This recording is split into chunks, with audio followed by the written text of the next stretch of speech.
대한민국 국민 모두가 승리하는 그날까지. 안녕하십니까, 알뜰맨입니다. 정말 어려운 장입니다. 그래도 힘내서 시황 따라잡기 바로 시작하도록 하겠습니다. 금요일날 미국장은 2020년도 이후에 최악의 한 주를 마감했으며 기술주 및 임의 소비재에 대해서 큰 손실이 발생되었습니다. 넷플릭스는 목요일 다음 분기의 가입자 수 하락 전망으로 하락을 했으며 다른 주식들에 대한 실적에 대한 우려도 나왔습니다. 다우지수는 마이너스 1.3% 하락, S&P 500은 마이너스 1.89% 하락, 나스닥은 마이너스 2.72% 하락, 원달러는 0.01% 상승한 1192.59원이고요. 빅스 지수는 12.74% 오른 28.85입니다.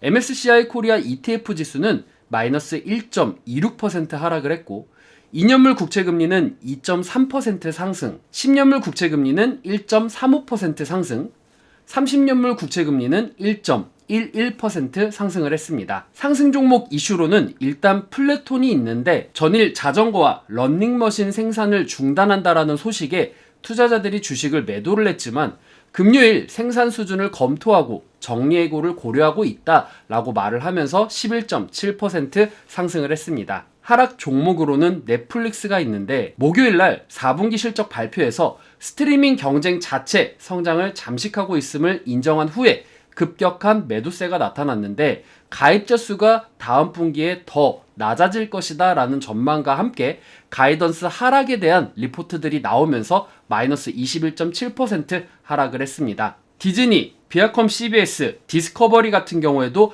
예상보다 낮은 구독자 가이던스를 발표를 하면서 하락을 했고요. 인투이티브 서지컬 같은 경우에는 예상을 상회하는 분기 실적에도 불구하고 경영진이 코로나 바이러스 급증으로 인해서 이번 분기에 다빈치 수술 시스템 사용하는 절차가 크게 줄어들 것이다 라고 말을 하면서 마이너스 7.9% 하락을 했습니다. 위험자산의 하락으로 인해서 대형 기술주들이 하락을 했고 비트코인 역시 하락을 했습니다. 이번 주 화두가 되는 것은 FOMC 회의입니다. 연준은 이번 회의에서 금리를 인상하거나 정책을 변경하지 않을 것으로 예상이 됩니다만 3월 채권 매입 프로그램을 마치면 어떻게 행동할 것인지에 대한 힌트가 나올 수가 있습니다. 많은 경제학자들이 연준은 3월에 0에서 0.5%의 금리를 인상할 것으로 예상을 하고 있습니다. 올해 4번의 인상과 올해 중반에서 후반쯤에 양적 긴축이 시작될 것이라는 전망도 있습니다. 하지만 이는 파월 의장이 청문회 때 말한 내용과 일치하는 부분입니다. 또한 연준이 대차 대조표 축소를 추진할 수가 있으며 이는 중앙은행이 잔고에 있는 만기증권을 시장 매입으로 대체하는 것을 철회함에 따라서 또 다른 유형의 긴축 정책이 될 수 있을 것이다 라고 말을 하고 있습니다. 본질적으로 거의 9조 달러에 달하는 대차 대조표 크기를 줄이기 시작할 것입니다. 특히 연준은 11월 회의록 공개 이후 더 매파적인 모습을 보여주고 있으며 파월은 주식이 매도되더라도 이번 주에 그의 어조를 바꾸지는 않을 것이다 라는 전망이 있습니다. 파월 의장이 비둘기파적 발언이 나온다면 당연히 시장에 긍정적일 수는 있겠지만 그렇지 않을 것이라는 추측입니다. 이를 전망한 월가의 유명 시장 강세론자 엠마뉴엘은 S&P 500이 올해를 5100으로 마감할 것으로 예상을 한다라고 했습니다. 그는 현재 매도세와 관련해서 S&P 500이 약 4425에서 200일 이동 평균선에 도달할 것으로 보이지만 이것이 매도세의 바닥이 될 것이다 라는 보장은 없다 라고 이야기를 했습니다. 스콧 렌 선임 연구원은 향후 1, 2년에 걸쳐 몇 차례의 금리 인상이 연준 정책의 변화를 의미하지만 우리는 정책을 제한적으로 고려하지 않으며 초기 금리 인상이 경제 회복을 방해할 것으로 기대하지는 않는다 라고 이야기를 했습니다. 우크라이나를 둘러싼 지정학적 리스크에도 시장을 긴장시키는 요인이 되었습니다. 러시아와 서방 우크라이나 주변 지역으로 10만 명으로 추정되는 군사 배치를 늘리면서 긴장감은 더욱더 고조가 되었습니다. 회담은 성과 없이 종료가 되었고 우크라이나 침공이 임박했다라는 징후가 포착되고 있는 가운데 미국이 우크라이나 주재 미국 대사관 직원들 및 그 가족들을 대피 명령했다라는 언론 보도가 나왔습니다. 뉴욕 증시 전문가들은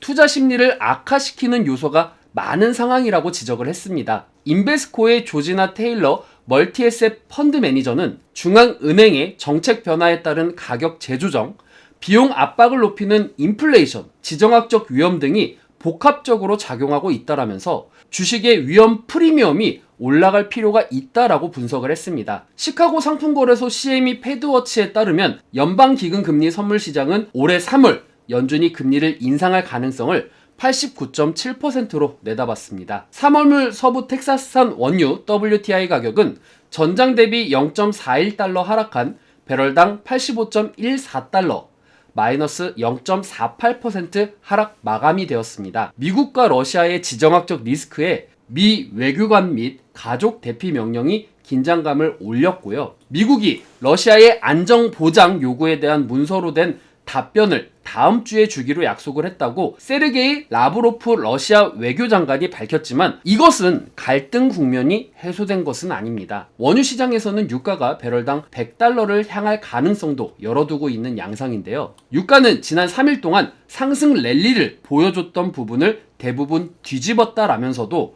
앞으로 일주일을 보면 주요 가격의 견인은 계속될 것이다 라고 내다봤습니다. 25일 연준의 FOMC 회의가 시작되면서 시장은 고요하게 움직이고 추측에 의해 변동성을 키울 것입니다. 하지만 인텔이 금요일에 오하이오에 200억 달러의 규모의 칩 제조 단지를 건설할 계획이 나왔습니다. 이는 외국의 의존도를 줄이려는 노력이며 미국 전역에 막대한 투자가 이루어지고 있음을 나타내는 부분입니다. 삼성전자가 170억 달러를 투자해서 텍사스 2공장을 짓고 SK그룹이 미국의 신규 반도체 연구센터를 설립을 합니다. 인텔의 파운드리 증설 수혜주로는 원익 QNC, 월덱스, TSE, ISC, 코미코, 아이윈스, 유진테크, 인텍플렉스, 한미반도체가 있는데요.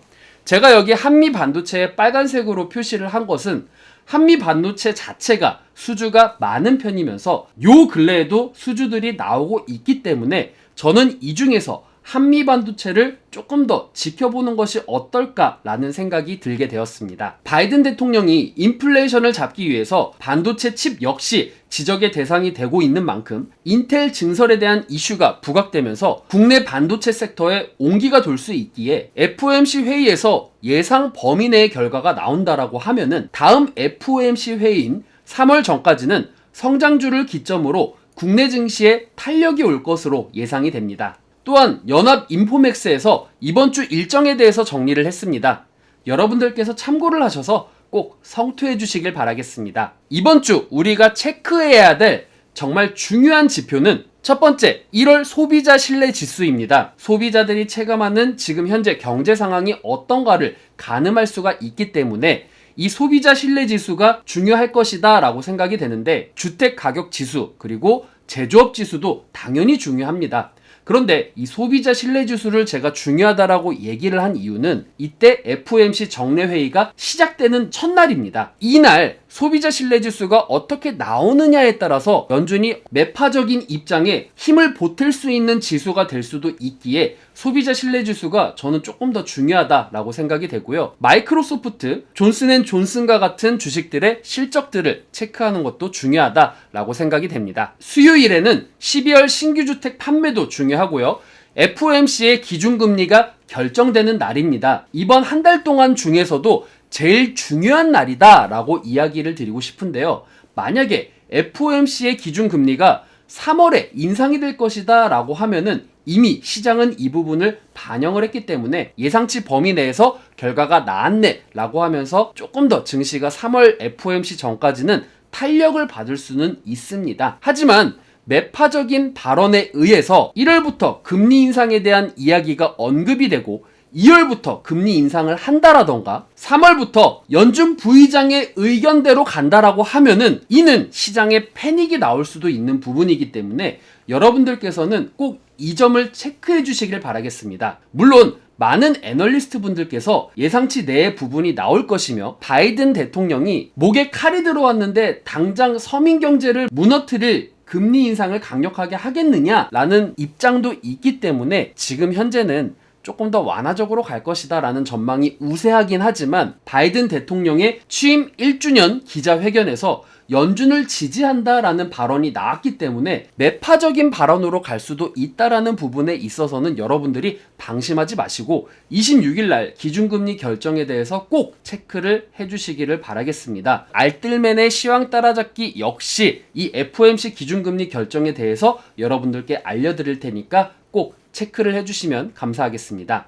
그리고 이날 인텔과 보잉, AT&T, 테슬라의 실적이 발표가 됩니다. 목요일에는 국내 총 생산 GDP가 발표가 되고 애플과 맥도널드, 비자 등에 대한 실적이 발표가 됩니다. 28일 금요일에는 12월 개인 소비 지출 PC 및 개인 소득이 발표가 되고 쉐브론, 캐터필러, 필립스의 실적이 발표가 되는 날입니다. 정말 어려운 장입니다. 하지만 여러분들이 시황 체크를 하시면서 나는 시황 체크를 할 시간이 없는데 그러면 알뜰맨의 시황 따라잡기 코너를 보시면서 시황 체크를 하시고 여러분들이 이때는 좀 어느 정도 대응을 하면 되겠다 라는 부분을 가늠하시면서 시장 대응을 하시면 여러분들이 조금 더 성공하지 않을까 라는 생각을 하면서 오늘 시간 마치도록 하겠습니다. 오늘의 내용 괜찮았다 생각되시는 분들은 하단에 구독과 좋아요, 알람 설정을 눌러주시면 제가 영상을 만드는데 큰 힘이 될 것 같습니다. 시청해주신 여러분들 감사합니다.